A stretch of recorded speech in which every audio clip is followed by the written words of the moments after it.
Appraisal of REO and Foreclosure Properties, Chapter 3, the Foreclosure Process, page 17, Example of Judicial Foreclosure Process.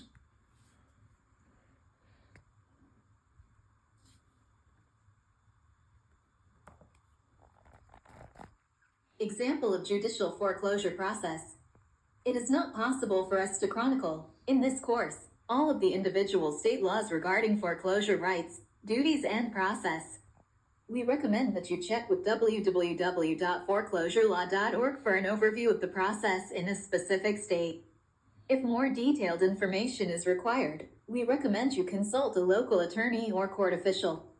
Let's look at another example of state-specific requirements for judicial foreclosure. This time, let's examine the process in the state of Ohio. Generally, in judicial foreclosure, a court decrees the amount of the borrower's debt and gives him/her a short time to pay. If the borrower fails to pay within that time, the clerk of the court then advertises the property for sale.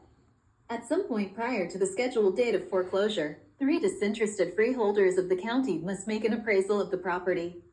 A copy of the appraised value must be filed with the court clerk, and the property must be offered for sale at a price of not less than 2/3 of said value.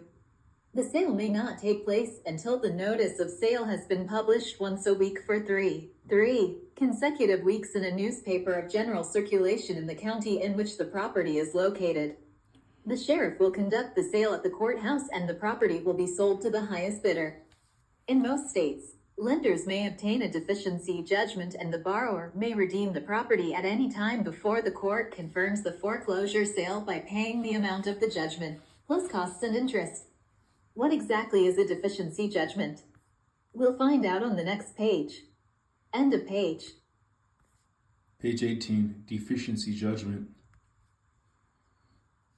Deficiency judgment.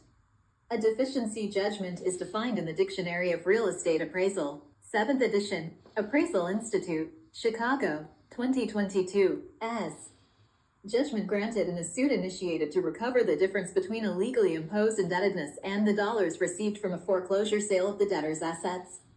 In plain English, it is a legal action used if the sale of the property does not cover the amount of the debt.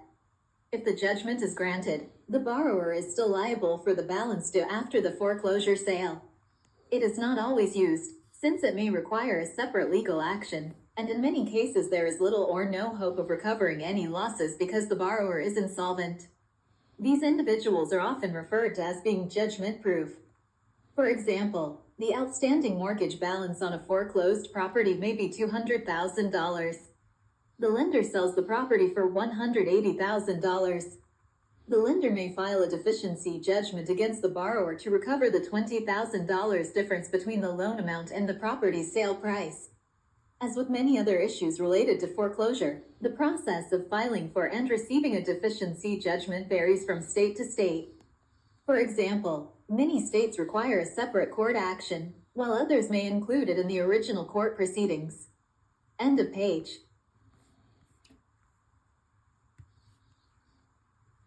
Highest bidder. When a property is sold at auction as a result of a foreclosure action, the property is sold to the highest bidder. Normally, the lender will bid up to the amount of the mortgage, including other costs incurred. In many cases, the highest bidder is the lender. This is done to protect their interest. If a bid received is higher than the amount owed the lender may let the sale go forward.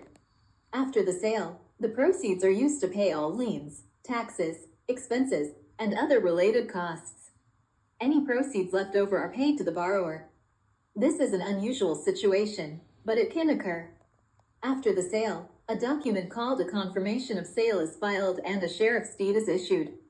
This deed transfers the borrower's ownership interest to the acquiring party, again, often the lender. End of page.